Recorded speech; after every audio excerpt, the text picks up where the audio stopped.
Bismillah, Assalamualaikum warahmatullahi wabarakatuh. Salam sejahtera untuk kita semua. Adik-adikku sekalian, saya Andi Sudimas Sulaiman, Gubernur Sulawesi Selatan, mengucapkan selamat datang dalam program Smart School Dinas Pendidikan Provinsi Sulawesi Selatan. Hari ini adik-adik sekalian akan mengikuti pembelajaran hybrid dalam program Smart School. Aplikasi Smart School adalah sebuah pendekatan dengan tetap mengedepankan sebuah pendidikan dengan digital approaching, untuk kemudian mengedepankan kualitas dan mutu pendidikan yang diterima siswa secara seragam di seluruh wilayah Sulawesi Selatan, termasuk di pelosok-pelosok. Program ini bukan hanya memberikan kepada adik-adik sekalian pengalaman belajar yang baru, namun juga memberikan fasilitas kebutuhan dengan fitur bermanfaat seperti rekaman video pembelajaran yang dapat diulang, trik-trik penyelesaian soal, ujian-ujian, serta sarana konsultasi pembelajaran dari guru-guru terbaik di Sulawesi Selatan. Sering-sering mengakses aplikasi Smart School melalui gawai yang adik-adik sekalian miliki di setiap kesempatan yang dimiliki.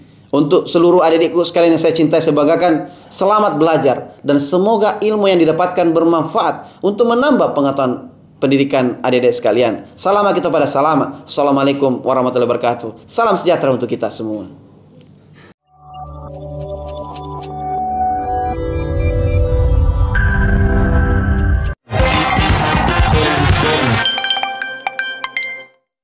Bismillahirrahmanirrahim. Assalamualaikum warahmatullahi wabarakatuh. Apa kabar adik-adik sekalian? Alhamdulillah, mudah-mudahan kita senantiasa diberikan nikmat sehat untuk bisa terus menjalankan segala aktivitas kita. Perkenalkan, saya Muhammad Yusuf, SPD MPD, pengajar Smart School Sejarah Indonesia. Adik-adik sekalian, hari ini kita akan membahas satu topik, yaitu tentang lahirnya demokrasi terpimpin. Demokrasi terpimpin itu sendiri berlangsung dari tahun 1959 sampai tahun 1965. Kita ambil skop pada lahirnya demokrasi terpimpin. Berbicara mengenai lahirnya demokrasi terpimpin, tentu saja tidak terlepas daripada pelaksanaan sistem pemerintahan yang berjalan sebelum demokrasi terpimpin itu sendiri berjalan. Kita kenal bahwa sejak Indonesia merdeka, ada beberapa kali sistem pemerintahan mengalami pergantian. Sebelum demokrasi terpimpin, Indonesia menjalankan sebuah sistem demokrasi yang dikenal dengan nama demokrasi liberal, atau dikenal juga dengan sistem pemerintahan parlementer, yang berlangsung dari tahun 1950 sampai tahun 1959 dalam rentang waktu 9 tahun. Akhir daripada sistem pemerintahan demokrasi liberal kemudian menyebabkan lahirnya sebuah sistem pemerintahan baru yang dikenal dengan nama demokrasi terpimpin. Demokrasi terpimpin itu sendiri lahir sebagai sebuah perubahan yang terjadi akibat adanya beberapa rentetan peristiwa atau kejadian yang ada di era demokrasi liberal, yang dinyatakan bahwa sistem ini dianggap tidak cocok untuk dijalankan di negara Indonesia ini. Maka sebagai sebuah alternatif, Presiden Soekarno kemudian mengeluarkan sebuah keputusan untuk kembali melaksanakan Undang-Undang Dasar tahun 1945 dan mengakhiri pelaksanaan Undang-Undang Dasar sementara tahun 1990. Lahirlah sebuah sistem baru yang dikenal dengan nama demokrasi terpimpin. Adik sekalian, seperti yang dari awal saya sampaikan bahwa ada sebuah proses perjalanan yang berlangsung. Ada sebuah proses perjalanan berlangsung yang menyebabkan lahirnya sebuah perubahan. Dalam hal lahirnya demokrasi terpimpin atau bisa juga kita menyatakan bahwa berakhirnya demokrasi liberal tidak langsung begitu saja terjadi. Secara kausalitas, ada beberapa peristiwa yang saling berkait antara satu dengan yang lainnya. Ada sebuah proses yang berjalan yang kemudian menyebabkan terjadinya sebuah perubahan. Untuk demokrasi terpimpin itu, berdasarkan pada peta konsep yang saya tampilkan di depan ini, bahwa lahirnya demokrasi terpimpin sebenarnya berawal dari terjadinya sebuah ketidakstabilan. Negara oleng, negara mengalami sistem pemerintahan yang tidak stabil, yang disebabkan dari berbagai aspek, baik dari segi politik, keamanan, dan ekonomi. Sebentar akan kita jelaskan secara masuk dalam hal ini. Kemudian, pemilu tahun 1955 ternyata yang terjadi di era demokrasi liberal dengan dibentuknya Dewan Konstituante tidak memberikan perubahan signifikan. Karena kenapa? Dewan Konstituante kemudian dianggap gagal dalam menjalankan tugasnya. Kondisi kemudian dilihat oleh Presiden untuk mengusulkan kepada Dewan Konstituante kembali pada pelaksanaan Undang-Undang Dasar tahun 1945 oleh Presiden Soekarno melalui sidang Dewan Konstituante. Dan yang terakhir adalah sebagai puncak peristiwa yang kemudian menyebabkan lahirnya demokrasi terpimpin yang ada kaitannya dengan peristiwa-peristiwa awal tadi ini adalah dengan dikeluarkannya Dekret Presiden 5 Juli tahun 1959. Bagian-bagian peristiwa inilah yang akan coba kita kaji pada pertemuan hari ini untuk melihat bagaimana proses perjalanan peristiwa itu sehingga bisa lahir sebuah tatanan kehidupan pemerintahan baru yang dikenal dengan nama demokrasi terpimpin, atau bisa juga katakan bahwa berakhirlah sistem pemerintahan demokrasi liberal menuju ke demokrasi terpimpin. Sebelum kita masuk pada pembahasan yang akan menceritakan tentang proses lahirnya demokrasi terpimpin itu sendiri, mari kita lihat apa sih yang menjadi tujuan pembelajaran kita hari ini, adik-adik sekalian. Tentu saja, kalau kita berbicara masalah kegiatan pembelajaran, maka yang paling utama yang harus kita lihat dulu adalah apa yang ingin dicapai pada pertemuan itu. Untuk sesi hari ini, ada hal yang ingin kita capai. Diharapkan setelah proses kegiatan pembelajaran yang berlangsung, yang diantarkan melalui kegiatan virtual ini, maupun nanti yang akan dilanjutkan oleh teman-teman guru pendamping yang ada di kelas, maka adik-adik sekalian nanti diharapkan untuk bisa memberikan analisisnya, bisa menganalisis proses lahirnya demokrasi terpimpin. Setelah pembelajaran nanti, adik-adik sekalian tentu saja harapannya adalah bisa kemudian melihat perjalanan seperti apa yang hadir, perjalanan seperti apa yang terjadi, yang kemudian menyebabkan terjadinya sebuah pergantian sistem pemerintahan dari demokrasi liberal dengan sistem pemerintahan parlementernya menuju ke demokrasi terpimpin di bawah penguasaan, di bawah pemikiran dan keputusan-keputusan yang diambil oleh seorang pemimpin negara, yaitu presiden. Kemudian yang dikenal dengan nama demokrasi terpimpin. Inilah tujuan pembelajaran yang akan kita capai pada pertemuan hari ini, adik-adik sekalian. Bahwa Anda akan nanti bisa memberikan analisisnya, proses apa sih yang berlangsung. Nah, sekarang mari kita lihat. Seperti yang saya katakan tadi bahwa ada rentetan kejadian yang terjadi, yang kemudian menyebabkan terjadinya sebuah pergantian sistem pemerintahan. Mari kita mengawali pertemuan kita hari ini dengan sebuah pertanyaan pemantik yang akan mengantarkan kita untuk merefleksi. Mengantarkan kita untuk merefleksi pemahaman kita tentang sebuah proses perjalanan sejarah yang terjadi di era demokrasi liberal. Pertanyaannya seperti ini. Bagaimanakah kondisi politik dan keamanan pada masa demokrasi liberal? Kenapa pertanyaan ini muncul? Ini ada sebagai sebuah bahan refleksi untuk kita yang akan mengantarkan kita bahwa kalau kita paham akan kondisi politik, ekonomi, sosial, dan keamanan, politik, ekonomi, dan keamanan, maupun politik sistem keamanan yang terjadi, maka ini akan mengantarkan kita pada sebuah pemikiran bahwa oh ternyata ada sebuah sistem yang tidak berjalan dengan baik, kemudian ada satu sistem yang harus kita laksanakan untuk bagaimana supaya tatanan kehidupan negara ini bisa berlangsung dengan baik. Pertanyaan ini merefleksikan kita pada materi pembelajaran yang tentu saja sudah berjalan pada kegiatan pembelajaran sebelumnya. Teman-teman guru di kelas atau mungkin melalui pembelajaran yang dilaksanakan di studi Smart School ini telah mengantarkan materi tentang bagaimana sih kondisi politik yang berjalan di era demokrasi liberal. Bagaimana sih keamanan? Bagaimana kondisi keamanan yang berjalan di era demokrasi liberal? Seperti apa yang terjadi? Nah, untuk refleksi ini, adik-adik sekalian, mungkin bisa di dalam hatinya bisa memberikan jawaban tersendiri bahwa ternyata ada sebuah kondisi yang terjadi di era demokrasi liberal yang menyebabkan demokrasi ini harus mengakhiri masa pemerintahannya. Ya, harus diakhiri masa pemerintahannya. Bahwa ternyata ada sebuah bentuk ketidakstabilan yang terjadi di era demokrasi liberal yang kemudian menyebabkan berakhirnya sistem ini dan digantikan dengan sebuah sistem baru. Silahkan Anda pikirkan sekarang bahwa apa sih yang terjadi. Refleksikan pada diri kita.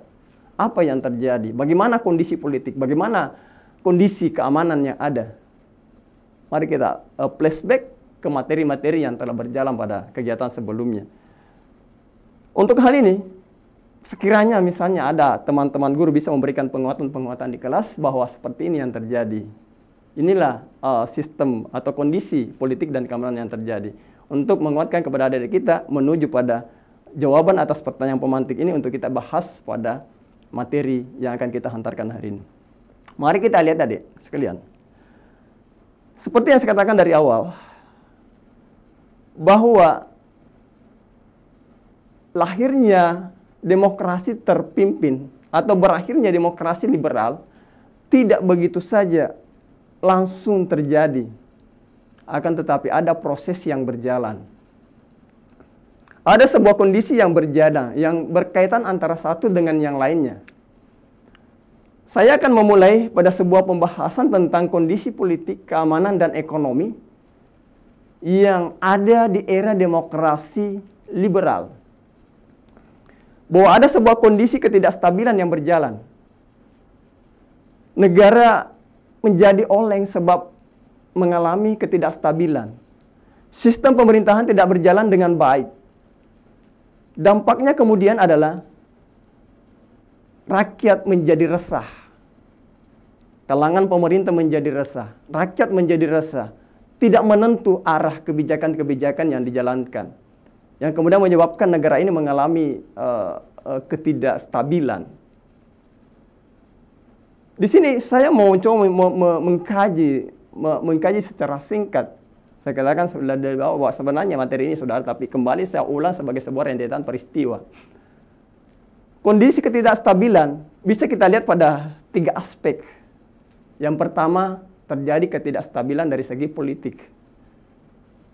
Ketidakstabilan dari segi politik ini disebabkan oleh apa? Apa yang menyebabkan menjadi tidak stabilnya sistem perpolitikan Indonesia pada era demokrasi liberal? Bisa kita lihat bahwa salah satu aspek yang menyebabkannya adalah sering terjadi pergantian kabinet yang dikenal dengan istilah jatuh bangun kabinet. Bahkan ada kabinet yang hanya berumur beberapa bulan sudah dijatuhkan karena mosi tidak percaya oleh partai politik. Sering terjadi pergantian kabinet ini membuat ketidakstabilan jalannya pemerintahan. Sebab kenapa? Program-program yang ingin dijalankan oleh kabinet tidak ada yang bisa dijalankan dengan baik. Tidak bisa berjalan dengan normal sistem pemerintahan itu. Sebab selalu dibayang-bayangi oleh adanya kepentingan partai politik yang ada di dalamnya yang semakin menguat. Yang kita kenal dengan istilah mosi partai politik yang kemudian yang bisa saja menjatuhkan kabinet yang sudah berjalan. Maka tidak bisa berjalan sistem pemerintahan dengan baik. Sistem perpolitikan tidak bisa berjalan dengan normal. Sebab mereka tidak memiliki ketenangan untuk bisa menjalankan program kerja mereka. Selalu dibayang-bayangi oleh sebuah pergantian. Pada bagian kedua, terjadi juga ketidakstabilan dari segi keamanan. Ketidakstabilan dari segi keamanan ini kemudian memperparah situasi di Indonesia yang disebabkan oleh munculnya gerakan separatis di beberapa wilayah, di beberapa daerah. Atau muncul pemberontakan-pemberontakan yang terjadi di beberapa daerah.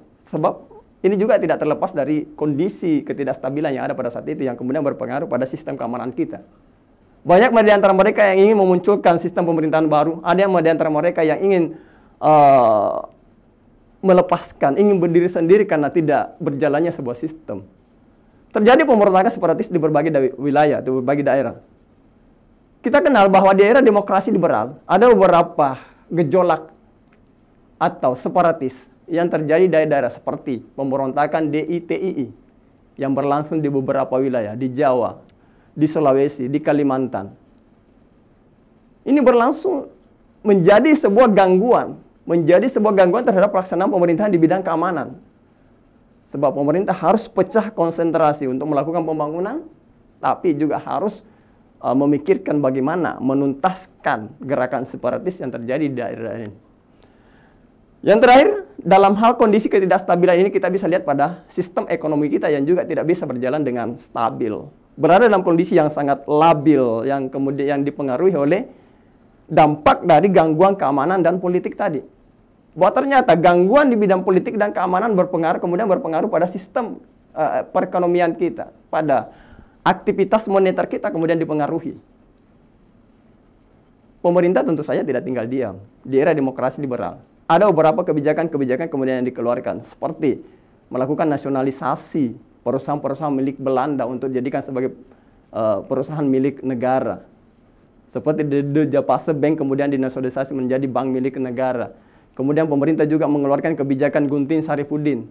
Pemerintah mengeluarkan kebijakan ekonomi Benteng. Pemerintah mengeluarkan kebijakan ekonomi Alibaba. Tapi apakah ini kemudian bisa memperbaiki, membuat stabil sistem perekonomian kita di era demokrasi liberal? Jawabannya, sedikit bisa mempengaruhi, tapi ternyata tidak bisa mengatasi gangguan moneter yang ada pada saat itu. Sebab apa? Ada 3 hal yang berpengaruh. Terjadi gangguan politik, keamanan, kemudian tentu saja memengaruhi sistem perekonomian atau aktivitas moneter yang ada di Indonesia. Ini peristiwa pertama, adik sekalian. Saya hanya memberikan gambaran secara umum. Seperti apa sih yang berjalan? Ketidakstabilan seperti apa yang berjalan di negeri ini yang kemudian menjadi pemicu jatuhnya sistem pemerintahan liberal menuju ke sistem pemerintahan demokrasi terpimpin. Kita lihat pada yang kedua, rentetan yang kedua. Dewan Konstituante gagal menjalankan tugasnya. Siapa itu Dewan Konstituante? Mari kita lihat. Saya ingin memulai pada pelaksanaan pemilu tahun 1955 yang dilaksanakan sebanyak 2 tahap. Tahap pertama dilaksanakan pada tanggal 29 September tahun 1955 untuk memilih wakil-wakil rakyat. Tahap kedua dilaksanakan pada tanggal 15 Desember tahun 1955. Ini dilaksanakan untuk memilih anggota Dewan Konstituante. Jadi kita bisa lihat bahwa di pemilu pertama ini ada ciri tersendiri yang dimiliki yang berbeda dengan pemilu-pemilu selanjutnya, bahwa ini dilaksanakan dalam 2 periode dengan pemilihan pada bagian yang berbeda. Tahap kedua, pemilu tahun 1955 dilaksanakan untuk memilih anggota Dewan Konstituante. Kenapa harus dibentuk Dewan Konstituante? Kenapa? Indonesia pada saat itu sedang mengalami peralihan dari bentuk negararis menuju ke negara kesatuan. Iya, maka dengan tidak berlakunya undang-undang negararis, maka harus diberlakukan sebuah konstitusi baru yang dikenal dengan nama Undang-Undang Dasar Sementara tahun 1950 dengan sistem pemerintahan parlementer.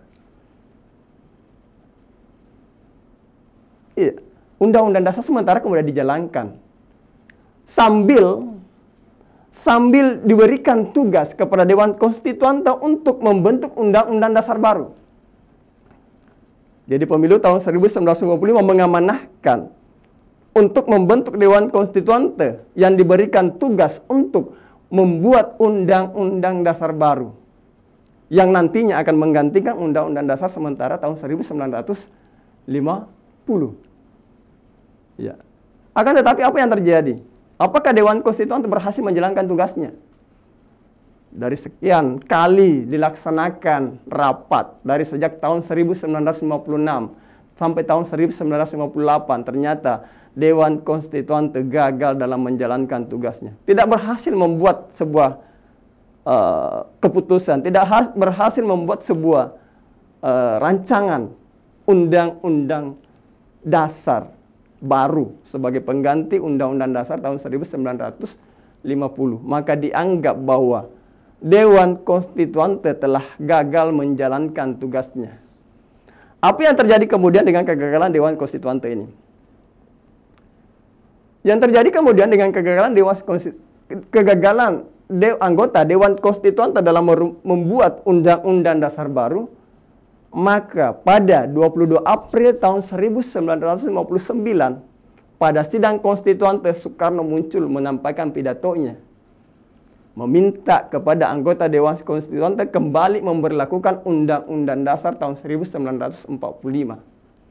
Perlu kita ketahui bahwa memang dari sejak awal diberlakukan sistem pemerintahan demokrasi liberal, Soekarno memang tidak sepaham dengan pemikiran itu.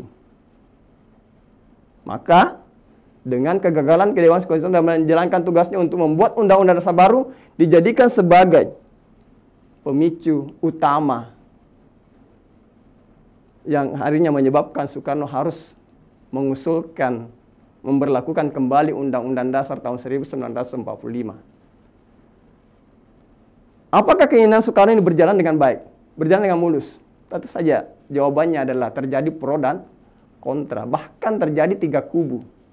Kubu nasionalis, kubu agama, kubu Islam, dan kubu sosialis. Kemudian tidak sepaham dengan akan hal ini.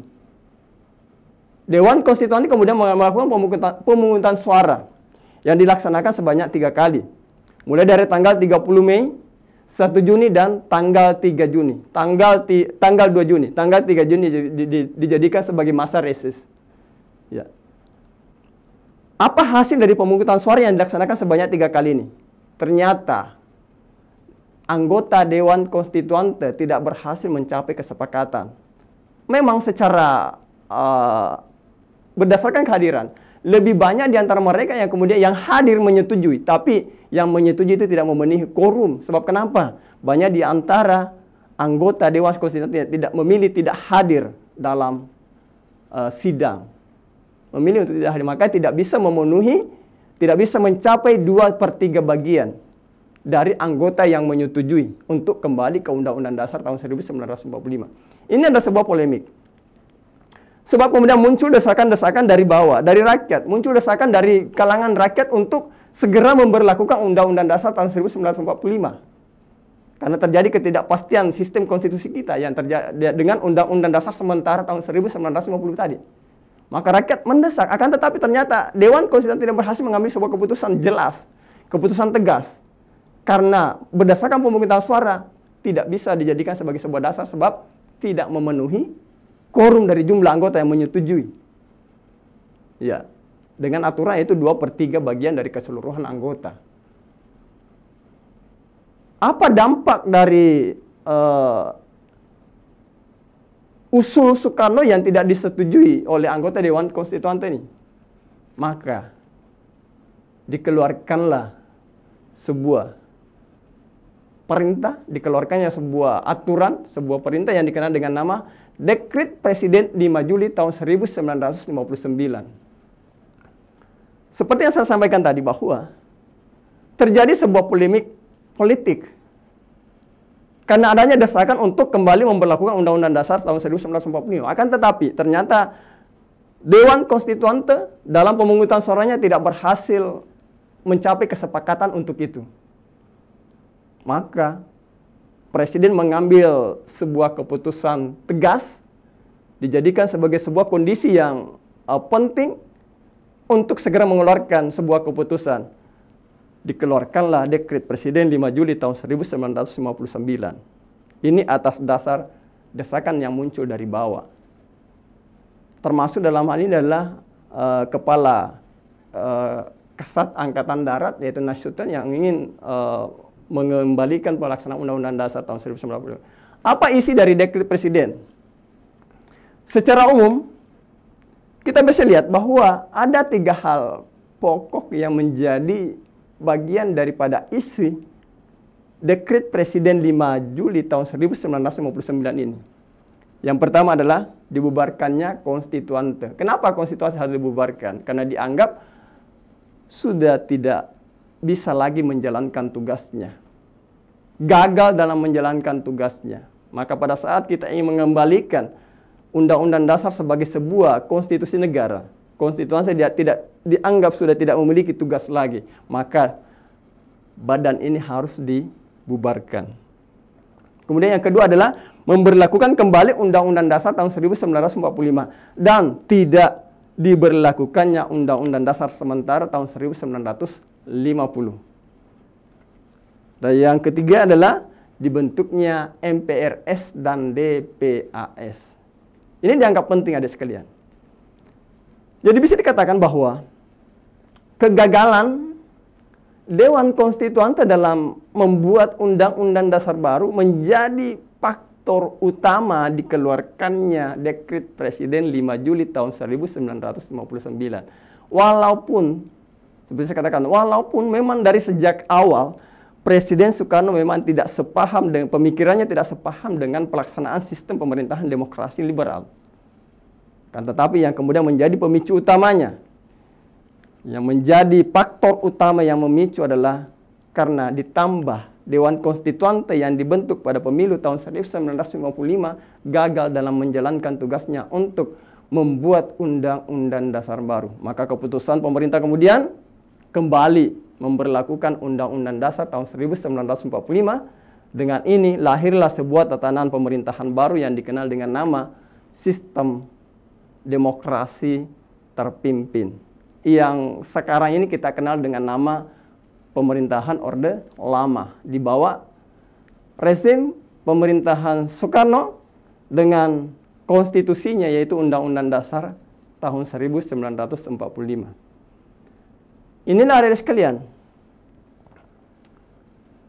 sebuah perjalanan proses dari rangkaian peristiwa yang kemudian menyebabkan terjadinya sebuah perubahan tatanan kehidupan pemerintahan Indonesia, yaitu berakhirnya demokrasi liberal menuju pada pelaksanaan tatanan pemerintahan baru yang dikenal dengan nama demokrasi terpimpin. Dalam istilah lain dikenal dengan nama Orde Lama yang muncul sejak tahun 1959 sampai tahun 1965. Inilah materi yang bisa saya hantarkan adik-adik sekalian pada pertemuan kita hari ini. Tentu saja, sekali lagi saya sangat berharap banyak kepada teman-teman guru pendamping yang ada di kelas untuk memberikan penguatan-penguatan lebih jauh terkait dengan materi proses lahirnya sistem pemerintahan demokrasi terpimpin. Jadi tidak banyak yang bisa kami sampaikan. Tentu saja teman-teman guru pendamping yang di kelas akan lebih jauh lagi memberikan penguatan kepada anak-anak kita dengan aktivitas-aktivitas yang mungkin tidak disepakati di kelasnya, apakah dalam bentuk kelompok atau mungkin dalam bentuk-bentuk aktivitas lainnya untuk memperdalam materi tentang lahirnya demokrasi terpimpin. Sekarang mari kita masuk pada latihan mengerjakan soal. Ada 3 soal yang saya siapkan untuk dilatihkan pada pertemuan hari ini. Soal pertama, bisa dilihat pada tampilan yang ada di depan. Dan akan saya bacakan. Dekret Presiden 5 Juli tahun 1959 dikeluarkan oleh Presiden Soekarno dalam menyikapi kondisi keamanan politik dan ekonomi yang terjadi di Indonesia di era pelaksanaan demokrasi liberal. Itu adalah sebuah pernyataan. Pertanyaannya, alasan utama dari dikeluarkannya Dekret Presiden 5 Juli tahun 1959 adalah apakah A.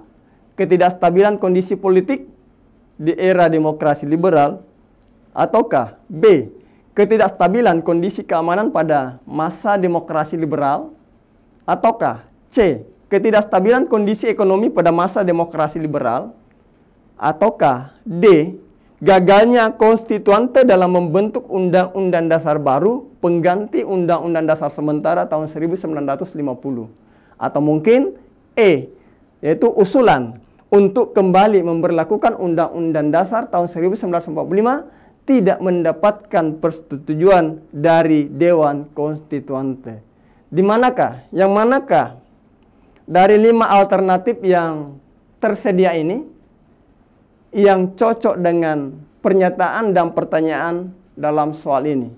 Alasan utama dikeluarkannya Dekret Presiden 5 Juli tahun 1959 adalah yang mana dari 5 alternatif yang tersedia? Baik, mari kita lihat. Alasan utama dari dikeluarkannya Dekret Presiden 5 Juli tahun 1959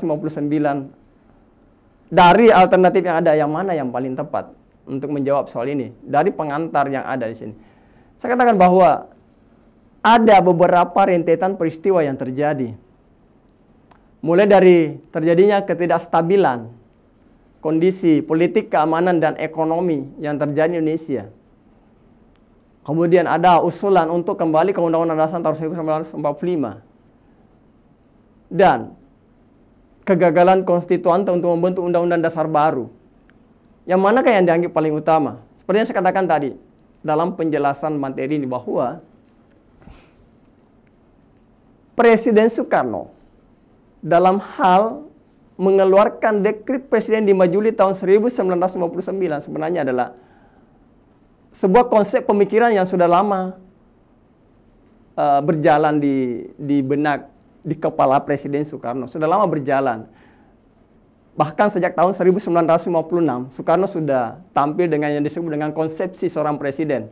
Untuk yang memberikan tanda sikap tidak sepahamnya dengan sistem pemerintahan demokrasi liberal. Akan tetapi, yang menjadi pertanyaan di sini adalah alasan utamanya. Apa kemudian yang menjadi alasan utama? Kita bisa lihat, alasan utama. Apa yang menjadi alasan utamanya? Apakah karena ketidakstabilan? Ataukah mungkin karena tidak disetujuinya oleh Dewan Konstituante untuk memperlakukan kembali Undang-Undang Dasar 1945? Ataukah karena kegagalan Dewan Konstituante? Pemicu utama dari dikeluarkannya Dekret Presiden adalah sebenarnya berawal dari kegagalan Dewan Konstituante untuk membentuk Undang-Undang Dasar baru. 1955 Konstituante terbentuk, Dewan Konstituante terbentuk. Melaksanakan sidang sejak tahun 1956 sampai tahun 1958, tidak membawa hasil. Dan ternyata ini kemudian dijadikan sebagai sebuah alasan utama, pemicu utama, yang oleh Presiden Soekarno kemudian berpikiran untuk segera memberlakukan Undang-Undang Dasar tahun 1945, menggantikan Undang-Undang Dasar 1950 melalui Dekret Presiden 5 Juli 1959. Jadi yang menjadi alasan utamanya adalah gagalnya konstituante dalam membentuk Undang-Undang Dasar baru. Ya, semuanya memang inilah kondisi yang terjadi. Semua adalah kondisi pada peristiwa yang terjadi di era pemerintahan demokrasi liberal. Akan tetapi, yang paling utama yang kemudian memicu lahirnya dekret adalah konstituante gagal membentuk Undang-Undang Dasar baru. Seperti ini. Itulah jawaban dari soal nomor 1 ini. Kemudian kita masuk pada soal nomor 2. Di sini kembali ada perhatikan pernyataan-pernyataan berikut. 1. Kabinet dipimpin oleh Perdana Menteri dan bertanggung jawab kepada parlemen. 2. Kebebasan partai politik yang dibatasi. 3. Sentralisasi kekuasaan presiden sebagai kepala negara dan kepala pemerintahan. Yang keempat adalah silih berganti kabinet atau jatuh bangun kabinet. Pertanyaannya adalah, dari pernyataan di atas, yang manakah yang menunjukkan corak politik yang muncul pada masa demokrasi terpimpin? Apakah A. 1 dan 2, B. 1 dan 3, C. 2 dan 3, ataukah D. 2 dan 4, ataukah mungkin E. 3 dan 4? Yang manakah dari 4 pernyataan ini yang memperlihatkan corak politik yang muncul di era demokrasi terpimpin? Perhatikan pernyataannya. Kemudian pertanyaannya, corak yang muncul di era demokrasi terpimpin. Yang mana? Oke, dari beberapa jawaban yang masuk, ada 3 jawaban yang berbeda. Ada yang menjawab B, ada yang menjawab C, dan ada yang menjawab D. Nah, sekarang mari kita lihat. Pertanyaannya adalah demokrasi terpimpin, bukan demokrasi liberal. Jadi 4 corak ini, 4 alternatif, 4 pernyataan yang ada di atas ini memperlihatkan sebuah bentuk sistem yang berjalan. Ada yang berjalan di era demokrasi liberal dan ada yang berjalan di era demokrasi terpimpin. Yang menjadi pertanyaannya adalah di demokrasi terpimpin, corak seperti apa yang berjalan? Pernyataan pertama, kabinet dipimpin oleh Perdana Menteri dan bertanggung jawab kepada parlemen. Apakah ini berjalan di era demokrasi terpimpin? Jawabannya adalah tidak. Jawabannya adalah tidak. Ini berjalan di era demokrasi liberal dengan sistem pemerintahan parlementer. Jelas bahwa sistem pemerintahan parlementer, maka Perdana Menteri bertanggung jawab kepada parlemen. Ini era demokrasi liberal. Ada dua pimpinan yang berjalan. Presiden sebagai kepala negara dan Perdana Menteri sebagai kepala pemerintahan. Jadi presiden kepala negara dan ada Perdana Menteri sebagai kepala pemerintahan. Perdana Menteri sebagai kepala pemerintahan bertanggung jawab kepada parlemen. Ini berjalan di era demokrasi liberal, bukan di demokrasi terpimpin. Maka secara otomatis A dan B dianggap tidak tepat. Nah, apakah C atau D? C atau D? Mari kita lihat. Kebebasan partai politik yang dibatasi. Apakah di era demokrasi terpimpin dibatasi kebebasan partai politik? Iya, jawabannya adalah iya. Presiden Soekarno melakukan pengaturan terhadap pelaksanaan partai politik. Ya, ini berjalan di era demokrasi terpimpin. Kemudian yang ketiga, sentralisasi kekuasaan presiden sebagai kepala negara dan kepala pemerintahan. Apakah iya? Jawabannya adalah iya. Di era demokrasi terpimpin, presiden menjadi menjadi tumpuan utama dalam hal memikirkan dan memutuskan segala sesuatunya. Maka presiden dianggap sebagai sebuah kekuasaan yang tersentralisasi, bahwa semua terpusat kepada presiden, baik sebagai kepala negara maupun sebagai kepala pemerintahan. Ini berjalan di era demokrasi terpimpin. Sementara alternatif keempat adalah selalu terjadi pergantian kabinet. Istilah kabinet berjalan pada era demokrasi parlementer, demokrasi liberal. Maka 4 yang ada 4-nya pasti tidak tepat. D dan E bukan jawaban yang tepat. Maka yang paling tepat adalah C, 2 dan 3. Terima kasih kepada adik-adik yang sudah menjawab dengan benar. Bagi adik-adik yang tadi masih ada kekeliruan dalam hal memberikan jawaban, mohon supaya lebih teliti lagi sekiranya ada muncul soal-soal dengan seperti ini. Jadi baca dan cermati baik-baik, teliti dengan baik-baik untuk kemudian bisa memberikan jawaban yang dianggap paling tepat. Karena memang kadang diantaranya semua alternatif jawaban bisa jadi iya, akan tetapi ada di antara alternatif itu yang dianggap paling tepat untuk menjawab persoalan yang ada. Demokrasi terpimpin yang diharapkan muncul di sini. Yang terakhir, soal terakhir. Dikeluarkannya Dekret Presiden 5 Juli 1959 yang mengawali terbentuknya pemerintahan Orde Lama, salah satunya didorong oleh faktor apa? Jadi salah satunya didorong oleh faktor apa? Faktor apa yang mendorong dikeluarkannya Dekret Presiden 5 Juli 1959? Apakah A, keinginan Presiden untuk kembali menjalankan pemerintahan? Atau KB, kegagalan Badan Konstitusi merumuskan Undang-Undang Dasar baru? Atau C, ketidakpercayaan rakyat terhadap pemerintah masa demokrasi liberal? Ataukah D, keinginan rakyat untuk mengembalikan kekuasaan presiden sebagai kepala pemerintahan? Atau mungkin E, partai politik yang saling menjatuhkan satu dengan yang lainnya? Baik, mari kita lihat, mari kita bahas. Dikeluarkannya Dekret Presiden 5 Juli 1959 yang mengawali terbentuknya pemerintahan Orde Lama, atau dikenal dengan istilah Orde Lama itu tadi. Dari tadi saya sampaikan bahwa yang Orde Lama itu sama dengan kalau kita katakan adalah demokrasi terpimpin. Salah satunya didorong oleh faktor.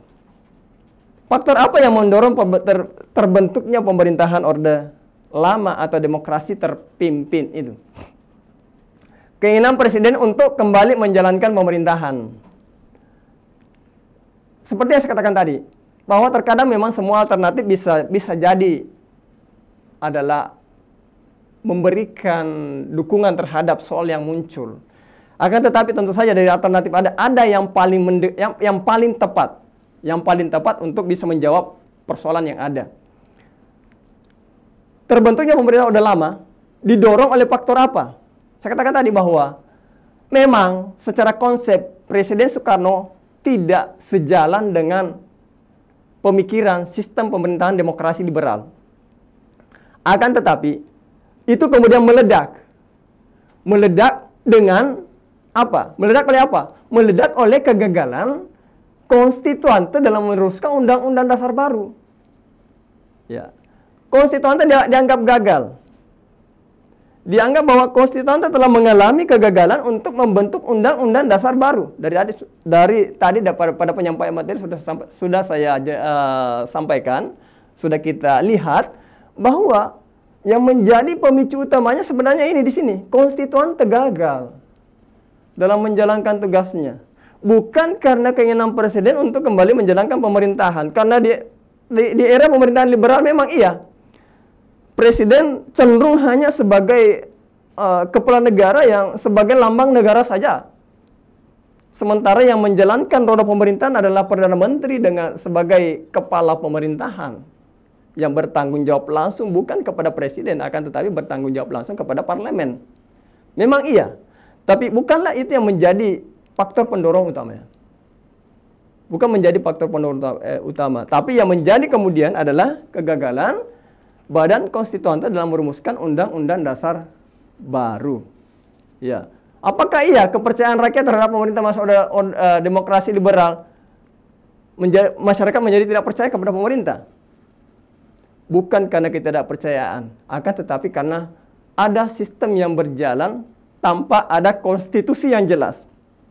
Ingat, demokrasi liberal bukan karena rakyat tidak percaya terhadap pemerintah, akan tetapi ketidakjelasan konstitusi yang berjalan yang kemudian menyebabkan rakyat mendesak untuk segera kembali memberlakukan Undang-Undang Dasar tahun 1945.